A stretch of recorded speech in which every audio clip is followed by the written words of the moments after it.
A tentativa de minimizar a condenação bíblica da homossexualidade através da teoria da pederastia é uma estratégia falha. Essa visão distorcida sugere que Paulo, influenciado pela cultura grega, condenava apenas a exploração sexual de jovens por homens. No entanto, essa interpretação ignora a natureza divina das Escrituras. A Bíblia afirma que Paulo escreveu sob a inspiração do Espírito Santo.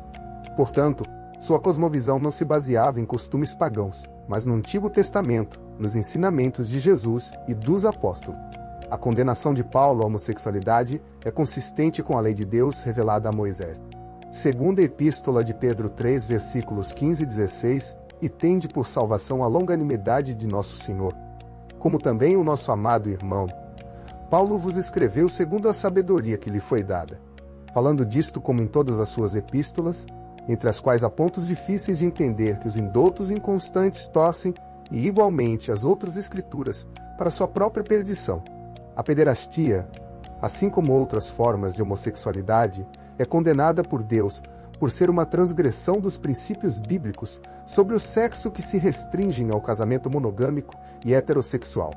A idade dos participantes não altera a natureza pecaminosa do ato. A ideia de que a homossexualidade se torna aceitável após a maioridade é absurda e contraria os ensinamentos de Paulo. 1 Timóteo 1, versículos 8 a 10, sabemos, porém, que a lei é boa se alguém dela usa legitimamente. Sabendo isto, que a lei não é feita para o justo, mas para os injustos e obstinados, para os ímpios e pecadores, para os profanos e irreligiosos, para os parricidas e matricidas, para os homicidas, para os devassos, para os sodomitas, para os roubadores de homens, para os mentirosos, para os perjuros e para o que for contrário à sã doutrina. Ato versus orientação, uma distinção crucial. A discussão sobre homossexualidade exige a distinção entre ato e orientação.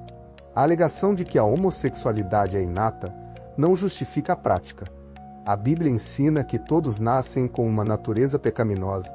Essa inclinação para o pecado não torna o comportamento pecaminoso aceitável. Romanos 5, versículos 12, 17 e 19.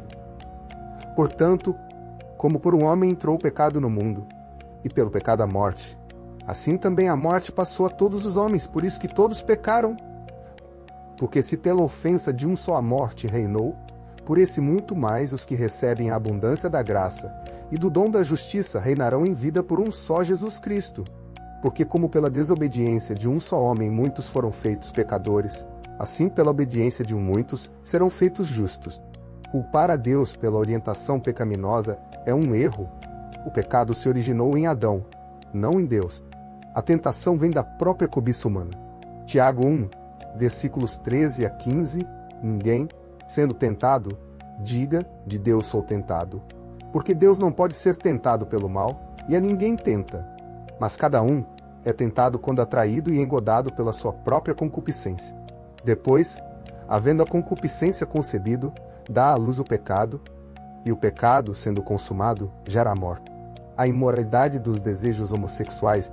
Alguns argumentam que apenas os atos homossexuais são imorais, mas os desejos não. No entanto, a Bíblia condena tanto os atos quanto os desejos impuros. Mateus 5, versículos 27 a 29, ouvistes que foi dito aos antigos, não cometerás adultério. Eu, porém, vos digo que qualquer que atentar numa mulher para cobiçar já em seu coração, cometeu adultério com ela. Portanto, se o teu olho direito te escandalizar, arranca-o e atira-o para longe de ti. Pois te é melhor que se perca um dos teus membros do que seja todo o teu corpo lançado no inferno. Colossenses 3, versículo 5. Mortificai, pois, os vossos membros que estão sobre a terra, a prostituição, a impureza, a afeição desordenada, a vil concupiscência e a avareza, que é a idolatria. Tiago 4, versículo 1, de onde vêm as guerras e pelejas entre vós? Porventura não vem disto, a saber, dos vossos deleites, que nos vossos membros guerreiam? A luxúria homossexual é condenada em Romanos 1, versículos 24, 26 e 27. Por isso também Deus os entregou às concupiscências de seus corações à imundícia, para desonrarem seus corpos entre si. Por isso, Deus os abandonou às paixões infames, porque até as suas mulheres mudaram o uso natural no contrário à natureza.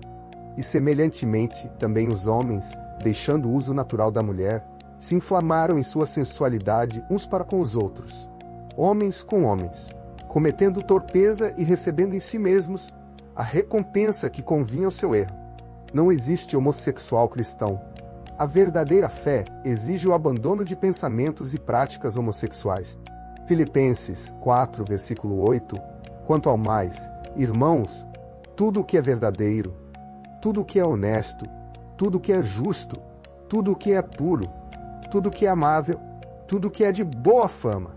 Se há alguma virtude e se há algum louvor, nisso pensai. 1 Coríntios 10, versículo 6. E estas coisas foram-nos feitas em figura para que não cobicemos as coisas más como eles cobiçaram. Conclusão: a esperança do Evangelho. A Bíblia condena a homossexualidade como uma abominação. Levítico 18, versículo 22.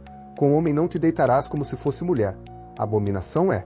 Levítico 20, versículo 13. Quando também um homem se deitar com outro homem como com mulher, ambos fizeram abominação. Certamente morrerão. O seu sangue será sobre eles. Romanos 1, versículo 32. Os quais, conhecendo a justiça de Deus, que são dignos de morte os que tais coisas praticam, não somente as fazem, mas também consentem aos que as fazem. A tentativa de reinterpretar as Escrituras para justificar o comportamento homossexual é um desvio da verdade.